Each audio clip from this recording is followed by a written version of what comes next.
আরে তোমার আন্টি কোথায়? এটা তুমি খাবে না। আরে এটা কিরকম মা, বাচ্চাকে রেখে একে একে খাইতেছে। আরে বাবা তাড়াতাড়ি চল, এমনিতে অনেক লেট হয়ে গেছে। আরে এই নাও তোমার হোমওয়ার্ক করো। আরে মা কালকে আমি একটা ঘুড়ি সুতা কেটে ফেলেছি। আরে আন্টি কেমন আছো? তুই আসতে অনেক লেট করে ফেলেছিস। আরে আন্টি আমার জন্য লেট হয়ে গেছে, সেটা আমি আগের থেকেই জানি। আমার বোনই তো হয়। কি খাবে বলো? আমাকে পানিপুরি খেতে দিল না, ওকে জিজ্ঞেস করতেছে কি খাবে। আরে আন্টি তুমি তো জানো, হ্যাঁ তুমি তো স্যান্ডউইচ খেতে পছন্দ করো। বসো আমরা নিয়ে আসতেছি। আরে বেটা তুমি এখানে ঘুরতে এসে কেন লেখাপড়া করতেছো এখানে?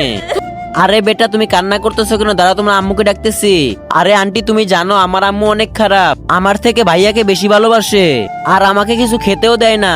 আল্লাহর এই সুন্দর ছবিটি দেখে যে ভিডিও থেকে লাইক আর চ্যানেলটিকে সাবস্ক্রাইব করে দিবে, হে আল্লাহ তুমি তাকে হজ করার তৌফিক দান করো।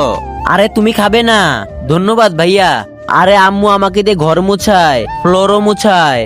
আরে ঘরের ভিতরে শান্তিতে আমাকে বসতেও দেয় না। আরে বেটা তোমার আন্টি না আসা পর্যন্ত পড়ালেখা করো।